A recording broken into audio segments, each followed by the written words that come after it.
Well, welcome to the gun portion of the gear list expectations here at HCO Hunt. First of all, I want to thank you all clients that are coming and past clients for choosing HCO as your whitetail outfitter in Missouri. So if you've not watched the general overview video, I'd go ahead and go back and watch that video. It's going to cover a lot more information. This is going to be more geared to the gun specific portion of our whitetail hunting here at HCO. So a little bit of a review. If you have not done this yet, you need to go and take care of this now. First of all, before you arrive, before you leave your house, you need to download the Missouri hunting app onto your phone. Some people have asked me about what their conservation number is. You'll need to contact the Missouri Department of Conservation. Call them if you have any questions. I can link that, below in the video and then get you your conservation number. A TMA approved fall restraint, you got to make sure you have that. People have asked about, have sent me some information on if their fall restraint is approved. If you just go to the TMA website, they show products that they basically use to determine if it's good enough, essentially. Your hunter safety card, if you are born after January 1st of 1967. Again, some folks have asked me after the first video, and I appreciate that. Your hunter safety card, if you have that in your state, then it applies here in Missouri. Generally, when you go to get your tags, it actually shows your hunter safety ID on your tag from your state. Download the app OnX. Remember, you don't have to sign in. Don't sign in, actually. Just download it when you get here on the grounds of HCO. We'll give you our credentials so you can sign in and you can see everything that we're seeing. People have asked about other different apps. We strictly use OnX. We don't use Basemap or the other apps. We use OnX. That's the app we're going to use.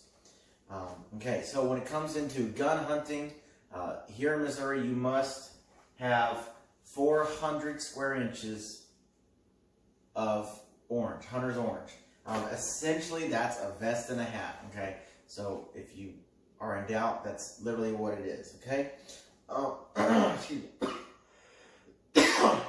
Remember, you want to show up at noon the day before your hunt begins, and we're going to explain, we're going to show some video of why that is so necessary once we get out on the range. So make sure you get here at noon the day before your hunt begins. I know if you're traveling through plane, I know things can get hung up. Just make sure, do your best to get here by noon. So when we get to gear, it's pretty simple. You need a rifle. This is my rifle. It's a Palmetto State Armory 6.5 Grendel. That's the caliber that I like to shoot. This is just an example of what you need. Another thing that you all need to make sure, if you don't already have, your rifle needs a sling. It's very, very important to have a sling on your rifle. It's like your holster if you were carrying a pistol. And so you want to make sure you have a good rifle, a good sling for your rifle, okay? One of the things that I've noticed, and again, this is going to be some factual information, and this is going to be some suggestions that I'm just going to offer my opinion. And this is one of those things where I'm going to offer my opinion. You can do with what you want. A lot of people come around from around the country, come here to Missouri. They hear of huge, mile-long, deep cornfields, huge fields, and they think they got to shoot 1,000 yards to harvest a whitetail. That's not necessarily the case. I see a lot of people getting equipment that's over-magnified, over-magnification for their equipment.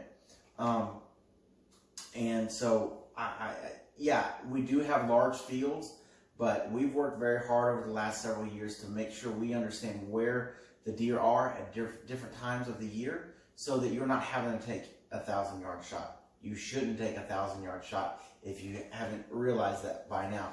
Everything reasonably within distance. Again, reasonably can be, for you, can be 100 yards, can be 300 yards. So you're going to have a reasonable shot at those distances. And when I tell those folks that come with super magnified rifles, I tell people, most of the deer in this area of the country have been shot with this open sight 30-30 lever action gun. Most deer in our area, this is what it takes to kill a deer. That's all it is. And I personally shot many deer with this rifle, even at 200 yards on an open sight gun. So don't get something that's so over magnified. I don't know that, even though if that's a word, but that's the word I'm going to go with. So another thing that I've seen before, if you're coming in as a group, I highly suggest, if as a group, someone, doesn't have need to be everybody, but somebody bring an extra rifle. Things happen. Murphy likes to get into your stuff and can ruin your stuff. You drop this rifle out of a tree stand, the scope's going to be off, you know, and you know, things can happen. Might I suggest, if someone's going to bring an extra rifle, something like this, especially something without a scope. Just simply because this thing is essentially bomb-proof. Our granddads killed deer, lots of deer, with something like this. So not everybody has to bring something, but if you're coming as a group, you can go get this at a pawn shop and it'll do you just fine. So that's a suggestion of mine. You can follow it, you can do whatever you want. But I would say, as a group, someone needs to bring an extra rifle just in case. And it's in 30-30. That's literally at the local Walmart just down the road. Other things you need to bring are tools to maintain your rifle. If you've got to adjust the scope rings, for my AR, I make sure I've got, you know, at least a Leatherman mutt that can fix anything on my AR if something were to go down. If you run a traditional bolt gun, just anything that you may need tools to help your equipment run to its top potential.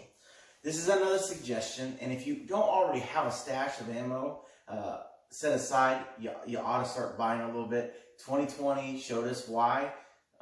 You know, you should have a few rounds put back. Oh my goodness, and I don't even have it out. That's bad on me, but I'm going to suggest 2 boxes. I'm looking for it if I can see it. 2 boxes of ammo. Not 1 box, 2 boxes. Most of your hunting ammo is going to come in a box of 20 rounds. And here's why I say that. If you just have 1 box, well, most guns fit 5 rounds in the magazine. So there's 5 of your 20. When we go out to the range and shoot, you're going to shoot at least 3 rounds to make sure your rifle is grouping right.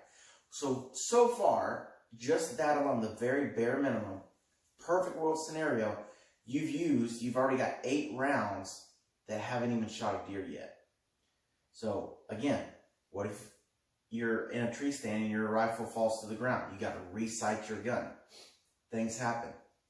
And you don't want to get into a situation where it's taking you 10 shots just to get on paper. So I highly advise 2 full boxes of ammo. At the end of the day, if all you need to use is 3 shots to make sure you're grouping fine and 1 shot to put a deer on the ground, well, now you've got 16 rounds that you can use for next year. So I highly suggest 2 boxes of ammo.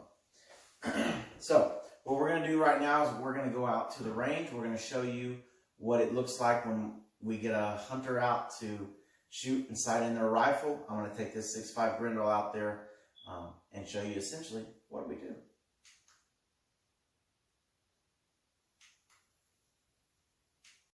Well, okay, we're here at the shooting table. Our main cabin is just behind you. We've got a target down at 100 yards. This is, like I said, our shooting table. This is where we test fire our rifles, making sure everything is spot on, making sure our scopes and our rifle are shooting at the same thing, right? And if you want to imagine, it's noon right now. Remember, you want to show up at noon so you can do this during the daylight. Right now it's about 5:15. It's cloudy. There's a northeast wind about 6 miles an hour, but this is where, you know, I'm just going to show you, you know, simply what we do to make sure your rifle and you are up to par. Okay, so let's go ahead and shoot. I've got a 6.5 Grendel shooting my AR-15. You can bring ear pro if you would like. We also have the gummies if you just prefer that. And then we do operate safety glasses.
All right, let's go check it out. I shot a fourth one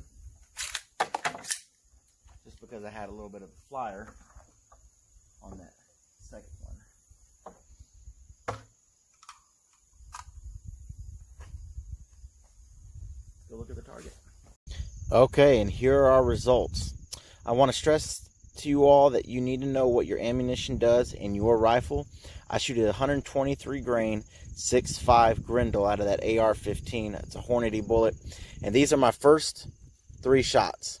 I have not shot this gun since last deer season, and so I went ahead and brought it down. My bullet at 100 yards, I want it to shoot 2 inches high, because at 200 yards it hits right on. At 300 yards it drops down about 6 inches. So make sure you know at what distances your bullets are doing. This was that third shot on the second grouping. As said it in the video, I felt there was a flyer, so I went ahead and shot again. So there was the first shot, second shot, third shot, fourth shot, and that's my grouping right there. I mean, you can basically touch it all with my thumb, and that's what we're looking for. Whatever distance you want it at, know what your zero is. So we're not concerned. When I came out here, I was not concerned about hitting this red square, because I knew I want to be in this area up here. Consistent, smooth trigger pull. Make sure you know what your bullet does. Make sure you know your rifle, and make sure you stay safe. Okay, so I hope you got some information from going out to the range, showing how we set up, how our setup is. We make sure we're shooting where we want to shoot. Next thing on the list is I just want to back up to what we talked about in the first video. Scent sprays, calls, odor eliminator. Bring everything that you got, anything you want. I also have another question on clothing. What's the clothing going to be like? Or what's the weather situation going to be like? I've hunted in Missouri for the last 20 years. I've literally hunted opening day of rifle in a t-shirt, and I've hunted opening day where my teeth were about to break because they were chattering so much. So be prepared for the unexpected. You're definitely going to want, at the very least, a base layer, and then you just dress in layers from there on out. So be prepared for 10-degree weather. Be prepared for 50-degree weather. Okay. Another thing that you may want to do, and you would have seen me when I was shooting my Grendel here, that I had eye protection on, specifically clear glasses. Normally during the day we are wearing protective sunglasses, and that's great. During the night, though, when we're trying to track a deer, or excuse me, recover a deer, we're walking through the woods. We don't think of it so much, but our eyes, one twig gets in there and it can ruin our hunt. So clear glasses, just so during the night, even during the day, you can put them on and you're able to walk through the woods and not have to worry about, a stick or a twig or some craziness, crazy thing happening and getting your eye. So just a suggestion. Okay, if you're like me and you like to go hunt, you like to rifle hunt, and you like to have a sidearm, that's an option for you too. Understand though, you must kind of do some self-evaluation and kind of be self-aware of what kind of a hunter you are. I absolutely love handgun hunting. I would assume, and I would say that I'm an effective, handgun hunter. But again, I don't shoot out to 200 yards or anything like that. So this is what I use when I'm rifle hunting. It's a 3-inch 44 Magnum Smith & Wesson 629 revolver. I absolutely love it, but understand this gun is a 30-yard gun for me. So I'm not out shooting deer at 100 yards. And you may think to yourself, well, why would somebody hunt with something like this? Well, let me explain to you. Let's take your rifle, for example, and you're in a tree stand and it falls out. And now you don't even have a gun. You're gonna have to go back to the range, re-sight your gun in, possibly miss that evening's hunt. Well, if you had a sidearm on you, okay, it can make a bad day into less of a bad day. You're not gonna be able to shoot out to a couple 100 yards, but if you're proficient at 50 yards, well, we have bow guys shoot at 50 yards all the time. So if that's something you're proficient in, go ahead and bring it. We do, however, want to know that we don't just accept any caliber. So 357 Magnum and on up. So that would be 357 Magnum, 41 Magnum, 44 Magnum, 454 Casull, 460, and 500. For you semi-auto fans, that's 10 millimeter with a 200 grain bullet and on up from there. So if you think you can bring like your 9 little meter, 40 short and weak, 45 AARP, no. The calibers that I just said are the ones that we accept. None of the smaller rounds, okay? So 357 Magnum and on up. Something else to do, and then while you are here, if you do want to use your extra gun, we do a proficiency test on that also. It's an 8-inch plate, and I'm going to go ahead and cut to that video right now so you can see that. All right, so for those of you that are like me and like to have a sidearm when you rifle hunt, this video is for you. And it's also going to be a testament of why we work out our equipment before we get out to the range. So this is actually one of the guns that I handgun hunt with. I don't normally use this when I'm rifle hunting. Normally, I hunt with this. It's a Smith & Wesson 629 3-inch chambered in 44 Magnum. But unfortunately, as I was shooting this video, earlier videos, it basically malfunctioned on me. And whoever says revolvers can't jam doesn't know revolvers. But anyway, and I love revolvers. Like I said, this cylinder won't turn and it's inoperable. But to show the test of what we do, I brought my 8-inch 629 Performance Center Performance Hunter chambered in 44 Magnum, but it's got a red dot on it. And so for me, this is a up to 50-yard gun. I've got an 8-inch plate back out there at 30 yards, because at 30 yards I'm actually pretty confident with that gun and locked up. So I'm gonna put a few bullets down range for you, just to show if you do bring a sidearm, you're more than welcome to bring it. This is just kind of the proficiency test that we do. So can this gun shoot, kill it 100 yards, or can the bullets? Of course it can. But when we're talking about making an effective, ethical kill, for me, and you have to have some self-awareness when you carry a sidearm, you got to know what your limits are. So for me, it's 30 yards. All right, here we go.